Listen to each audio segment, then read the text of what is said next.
Greetings, I'm Professor K, and in this short video presentation we're going to see how we go about configuring and managing our Windows Update settings and options. So I'm currently logged on to my DC1 running Windows Server 2019, and to begin this process we're just going to click on our Start button, and from here we're going to go to Settings. Now, in the past, you've always gone through the control panel to get to the Windows Update option, but now with Windows Server 2019, you'll be using the settings.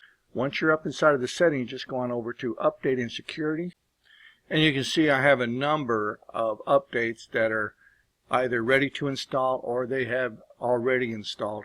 Of course, it's always best to do these updates during non-business hours, so you can scroll to the bottom and you can manage when Windows updates will occur just by clicking on Change Active Hours. So we can go ahead and change these active hours for Windows updates. We pull this down and we're going to select PM, and we'll select it can start at 8 p.m. and it'll run until, let's say, 12 midnight. And we can then save those new settings.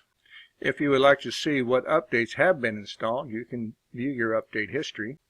And we only have this one so far. That's not unusual because this is a new and a clean install.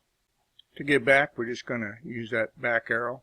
Scroll down here and you can go into the advanced options, and here you can configure what type of updates you want to have, such as give me updates for other Microsoft products when I update Windows. You can leave that off. Automatically download updates even over metered connections. Now, charges may apply, so use these wisely. Update notifications, show a notification when your PC requires a restart to finish updating. That's always a good thing. And pause updates. Now, if you want to pause updates, you can do so for up to 30 days. Now, if we click on Delivery Optimization, here's where you can choose to get your updates either from another PC or from some other location. So if you want PCs on your local network to be able to give you those updates, you can do that. PCs on my local network and PCs on the internet, those are other options that you have as well. And under Delivery Optimization, we also have more advanced options. So you can click on this, and here you can control the bandwidth usage for updating your server. If you have issues with a limited amount of bandwidth, this may be something that you want to tweak, but normally we would just leave it at the defaults.